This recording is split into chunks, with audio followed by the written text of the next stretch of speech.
ഇനി അടുത്തത് voting by പറഞ്ഞോ പ്രോക്സി. CSV എന്ന് പറഞ്ഞൊരു ലിസ്റ്റ് നമുക്ക് ഒരു പക്ഷെ തരാം.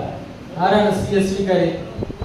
CSV എന്ന് പറഞ്ഞാൽ ക്ലാസിഫൈഡ് സർവീസ് വോട്ടേഴ്സ് എന്ന് പറഞ്ഞാൽ ഡിഫൻസിൽ ജോലി ചെയ്യുന്ന ഉദ്യോഗസ്ഥന്മാരുടെ ഒരു ലിസ്റ്റ് തരാം. അവർക്കിപ്പം ഇവിടെ ഒന്ന് വോട്ട് ചെയ്യാനൊന്നും സമയമില്ല. അപ്പൊ അവരെന്ത് ചെയ്യുന്നറിയാമോ?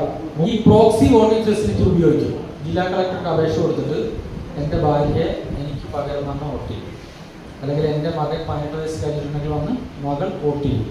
അതിനാണ് എന്ത് പറയുന്നത് ഈ CSV പ്രോക്സി വോട്ട് എന്ന് പറയുന്നത്. അപ്പൊ CSV വന്നു കഴിഞ്ഞാൽ നമ്മൾ 17A രജിസ്റ്ററിന്റെ റിമാർക്സ് കോളത്തിൽ ഒന്ന് പ്രോക്സി വോട്ടെന്ന് PV ഒന്ന് രേഖപ്പെടുത്തിയേക്കണം. അതിന്റെ മോഡലൊക്കെ കഴിയുമ്പോൾ കാണാം.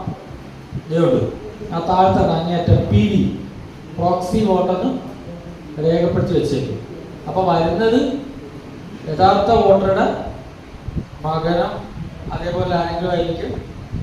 അങ്ങനെ ഒരാൾ വന്നു കഴിഞ്ഞാൽ അയാളുടെ ഏത് വിരലും അവർക്ക് സ്വന്തം വോട്ട് ഉണ്ടാവുമല്ലോ, അതുകൊണ്ട് അതവരുടെ ഈ ചൂണ്ടുവിരലും മറ്റേത് മിഡിൽ ഫിംഗറും, ഇടത്തെ കയ്യിൽ തന്നെ മിഡിൽ ഫിംഗറാണ് പ്രോക്സി വോട്ടർ. ഇനി പ്രോക്സിയിലേക്ക് പോകാം. നിങ്ങൾ പറയുമ്പോൾ തന്നെ ഞാൻ പ്രോക്സിയിലോട്ട് പോയി കഴിഞ്ഞു. അതാണ് അവിടെ പ്രശ്നം ഉണ്ടാകുന്നത്. ഈ വോട്ടിംഗ് ബൈ പ്രോക്സി എന്ന് പറഞ്ഞാൽ ഇങ്ങനെ ക്ലാസ് എടുക്കാൻ വേണ്ടി പറയുന്നതാണ്. ഇങ്ങനൊരു കേസ് ഈ അടുത്ത കാലത്തൊന്നും ഉണ്ടായിട്ടില്ല. ഉണ്ടോ സാറേ? നിങ്ങളുടെ അതിൽ വല്ലതും വന്നിട്ടുണ്ടോ? എന്താണ് വോട്ടിംഗ് ബൈ പ്രോക്സി എന്ന് പറഞ്ഞാൽ? CSV എന്ന് പറഞ്ഞ ഒരു ലിസ്റ്റ് ഉണ്ട്. അതായത് ക്ലാസിഫൈഡ് സർവീസ് വോട്ടേഴ്സ് എന്ന് പറഞ്ഞ ഡിഫൻസിലൊക്കെ വർക്ക് ചെയ്യുന്ന ഉദ്യോഗസ്ഥന്മാർക്ക് ഇങ്ങനെ തയ്യാറാക്കിയിരിക്കുന്ന ഒരു ലിസ്റ്റാണ്. അപ്പോൾ അവർക്ക് വരാൻ പറ്റാത്ത കാരണം ആരെ പറഞ്ഞു വിടണം? ഭാര്യ അല്ലെങ്കിൽ മകൻ. ആരെങ്കിലും ഡിസ്ട്രിക്ട് ഇലക്ഷൻ ഓഫീസറായ കളക്ടർക്ക് ഒരു അപേക്ഷ കൊടുത്ത് എൻ്റെ ഭാര്യയായ മകനായ ഇന്നയാളെ പ്രോക്സി ആയിട്ട് നിയമിക്കണമെന്നും പറഞ്ഞ് ആപ്ലിക്കേഷൻ കൊടുത്ത് അത് അംഗീകരിച്ച് ഒരു പ്രോക്സി സർട്ടിഫിക്കറ്റുമായിട്ട് നമ്മുടെ മുന്നിൽ വന്നാൽ ഈ ഒരു കേസായി. അപ്പം നമുക്ക് CSV വേറൊരു ലിസ്റ്റ് തന്നിട്ടുണ്ടാകും. ആദ്യം മാർഡ് കോപ്പി പറഞ്ഞു, പിന്നെ CSV ആയി, ഇപ്പോൾ 2 ആയി. ഇനി ഒരെണ്ണം വിളിച്ചിട്ട് കഴിയുമ്പോൾ പറയും. അപ്പം ഈ ലിസ്റ്റിലുണ്ടെങ്കിൽ അതിനനുസരിച്ച് ഈ വന്ന ഭാര്യ അല്ലെങ്കിൽ മകനെ കൊണ്ട് വോട്ട് ചെയ്യിക്കാം. പക്ഷെ അവൻ്റെ ചൂണ്ടുവിരൽ ഇട്ട് കൊടുക്കില്ല, കാരണം അവന് സ്വന്തം വോട്ട് ചെയ്യാനൊന്നും ഉണ്ടാവും.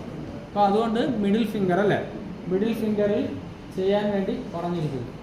ഇനി എങ്ങാനും ഒരു PV വന്നാൽ റിമാർക്സ് കോളത്തിൽ PV രേഖപ്പെടുത്തണം. എവിടെ? 17A. അപ്പോൾ ഇനിയിപ്പോൾ 17A നമ്മൾ രേഖപ്പെടുത്തണം. പ്രോക്സി വോട്ടർ PV ഇട്ടാൽ മതി റിമാർക്സ് കോളത്തിൽ.